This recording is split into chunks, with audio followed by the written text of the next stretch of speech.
নমস্কার বন্ধুরা, কেমন আছেন সবাই? পাপিয়াস কুলিনারি আর্ট অ্যান্ড ব্লগে আপনাদের সবাইকে স্বাগতম। আজকেও দুপুরের থেকে রান্নাবাড়া আপনাদের সাথে শেয়ার করছি। আসলে প্রচণ্ড বৃষ্টি হচ্ছে, অঝোর ধারায় বৃষ্টি, আর এই বৃষ্টিতে খিচুড়ি খাবো না এটা যেন কেমন লাগে, তাই আজকেও রান্না করলাম খিচুড়ি। অবশ্য 2-3 দিন আগেও রান্না করেছিলাম, আবার আজকেও রান্না করেছি খিচুড়ি। খিচুড়ি আমার খুবই পছন্দের খাবার, আর খিচুড়ি খেতে ভীষণ ভালো লাগে।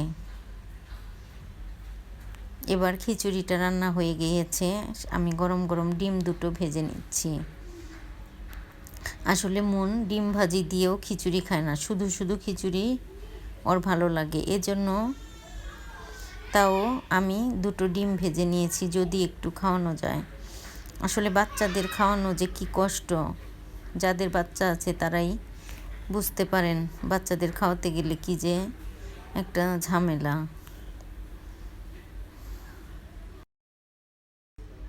আসলে মন মাছ, মাংস, ডিম কোনো কিছু দিয়ে খিচুড়ি খেতে চায় না, শুধু শুধু অল্প একটু খিচুড়ি খায় শুধু শুধু। তবে খিচুড়িটা ওর পছন্দ, কিন্তু ডাউলও খেতে চায় না, অন্যান্য সবজি তরিতরকারিও খায় না।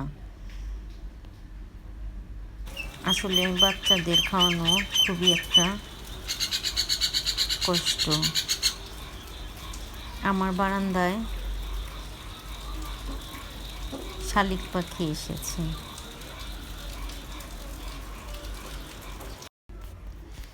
এবার বিকেলবেলা চলে আসলাম চা বানাতে। আসলে বৃষ্টির দিনে বিকেলবেলা চা খেতেই ভালো লাগে। সন্ধ্যার পর অবশ্য চাটা খাই, তবে মাঝে মধ্যে বিকেলবেলাও চাটা খেতে ভালো লাগে। আজকে মনে হলো এখনই চাটা খাবো, এই জন্য চা বানাতে চলে আসলাম।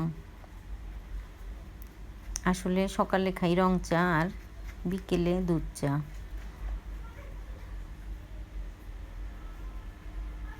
চাটা আমার বানানো হয়ে গিয়েছে, এবার ঢেলে নেব।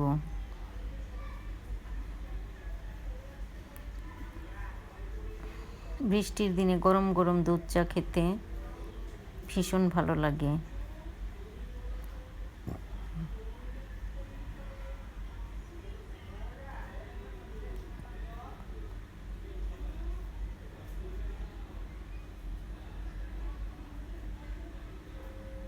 এবার চাটা ঢেলে নিলাম।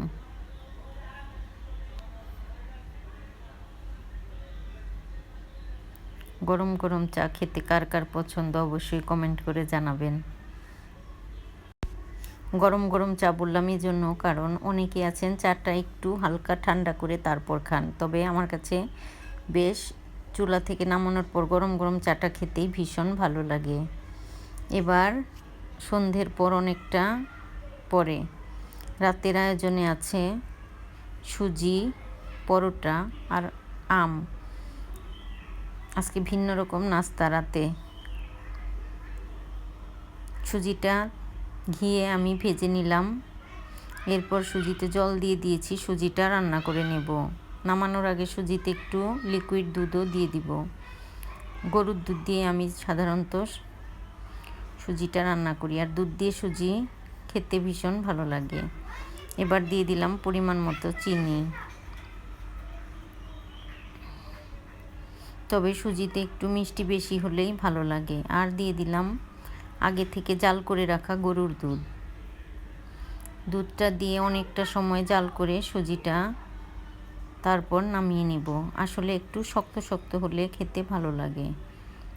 নরম সুজি আমার বাসায় কেউ পছন্দ করে না, এজন্য একটু কড়া করে ভেজে তারপর সুজিটা রান্না করতে হয়, তাহলে কড়া করে ভাজলে সুজিটা বেশ শক্ত শক্ত হয়।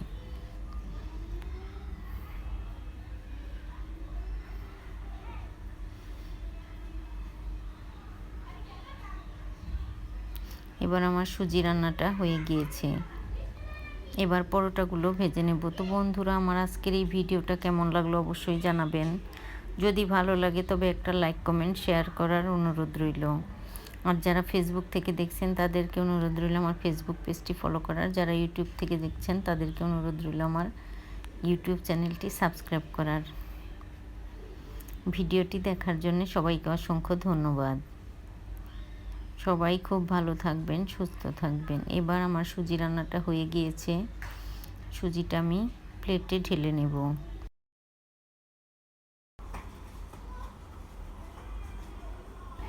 এরপর ভেজে নেব গরম গরম পরোটা।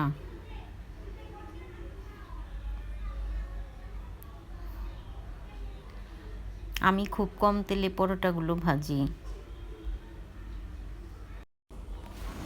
আর একসাথে 2-3টে করে পরোটা আমি ভাজি, যার জন্যে পরোটার গায়ে কোনো এক্সট্রা তেল থাকে না। আসলে পরোটা খাওয়ার সময় যদি হাতে তেল তেল একটা ভাব হয়, খেতে ভালো লাগে না। এজন্য আমি এভাবে করেই পরোটাগুলো ভেজে নিই। তাহলে পরোটাগুলো একটু তেল তেলে হয় না, আর তেল চিটচিটে পরোটা খেতে ভালো লাগে না। আর পরোটার গায়ে তেল থাকলে খেতে ভীষণ খারাপ লাগে। এভাবে করে আমি সবগুলো পরোটা ভেজে নিচ্ছি।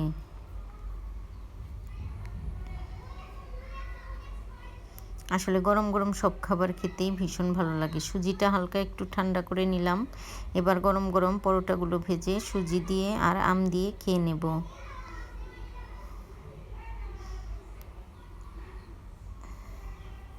তো বন্ধুরা, আজ এ পর্যন্তই। দেখা হবে নতুন কোনো ভিডিওতে। সে পর্যন্ত সবাই সুস্থ থাকবেন, ভালো থাকবেন,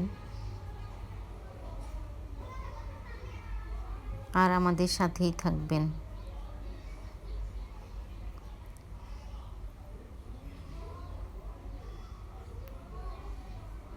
এবার সবগুলো পরোটা আমি ভেজে নিয়েছি, আর আমটাও একটু কেটে নেব। আসলে এই আমগুলো খেতে ভীষণ মিষ্টি। এই বড় পাকা আমটাই আমি কেটে নেব। এবার রাতের খাবার দাবার সব রেডি। এখন গরম গরম রাতের খাবার খেয়ে নেব। তো বন্ধুরা, আজ এ পর্যন্তই। দেখা হবে নতুন কোনো ভিডিওতে। সে পর্যন্ত সবাই সুস্থ থাকবেন, ভালো থাকবেন। ভিডিওটি দেখার জন্যে সবাইকে অসংখ্য ধন্যবাদ।